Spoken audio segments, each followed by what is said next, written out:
sedikit penjelasan tentang repricing ya.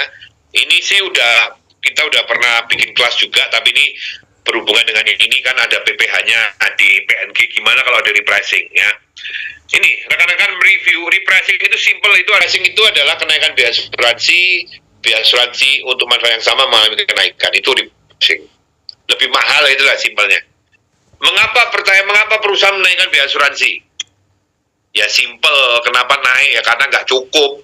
Jadi repricing dilakukan karena biaya asuransi diterima sudah tidak mampu lagi menutup besarnya kenaikan klaim, serta untuk menjamin, terutama ini ya, kemampuan perusahaan dalam menyediakan layanan asuransi kesehatan. Ya, jadi ini tujuannya. Repricing umumnya terjadi pada manfaat asuransi yang dipengaruhi oleh faktor inflasi dan klaim yang dapat dilakukan berulang, ya. Ya ini asuransi rawat inap. Ya. Kalau yang sekali klaim selesai itu nggak akan repricing. Harusnya nggak akan repricing, kecuali salah menghitung ya, tapi harusnya nggak. Kenaikan biaya asuransi perlu diikuti dengan kenaikan premi untuk menjaga kecukupan premi dalam menutup biaya asuransi di masa depan. Kalau preminya, apalagi kalau preminya itu nggak pakai saver, itu pasti harus naik. Tapi kalau preminya savernya gede, tinggal pindah dari saver ke premi berkala. Ya, kalau nggak mau berubah gimana? Ya tetap dipotong coy yang lebih tinggi. Kita harus pastikan aja bahwa preminya cukup. Ya. Bagaimana jika tidak mampu membayar kenaikan premi?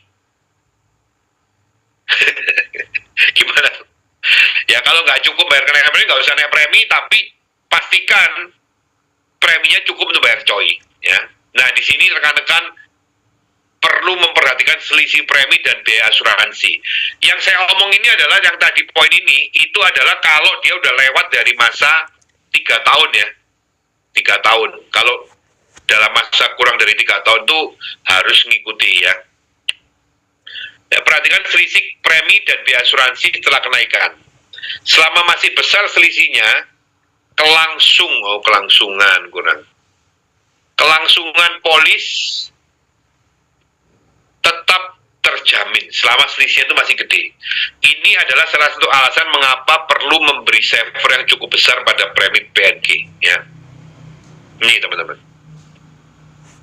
Jadi nggak perlu khawatir berlebihan ya dengan repricing.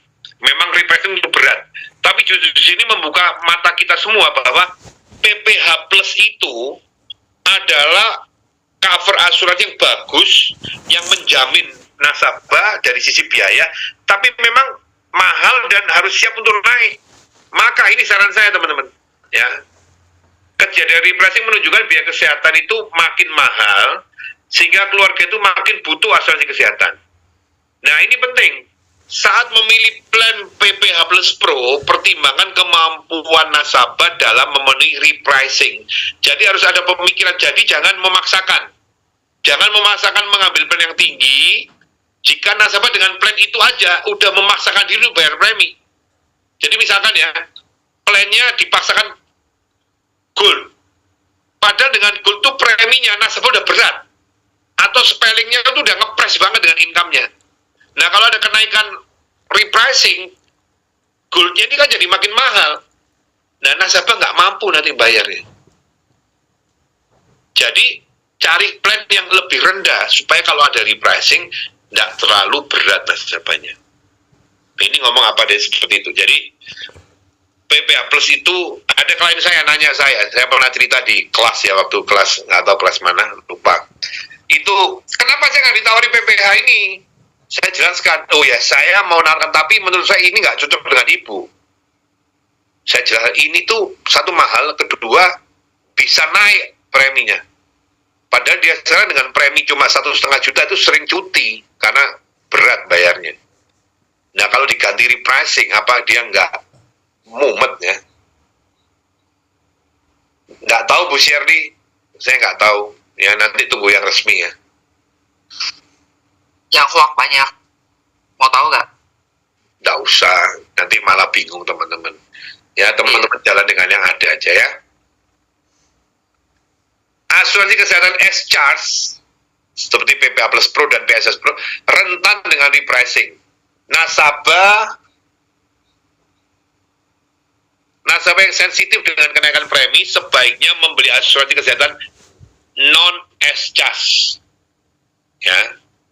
HS nggak mungkin di pricing, kecil kemungkinan di pricing HS. Ya. Pro cerah kemungkinan kecil. Ya. Kok pro cerah, pro apa sini lupa, solusi sehat. Kok solusi apa? Aduh yang silver katanya. Cermat, Pak. Pro cermat, lupa. Cermat kok pro cerah, cermat ya. Ya. Itu baji ya. Antaranya. Oke. Jelas ya teman-teman tentang repricing ya. Jadi intinya kalau memilihkan plan ke klien jangan dipaksakan. Karena kalau dipaksakan dia naik sedikit aja udah teriak. Klien saya milih Diamond ya. Kalau PPH Plus dengan PPH Pro itu bagusan mana? Oh, Nanti kelas lain, PPH Plus dan PPH Plus Pro.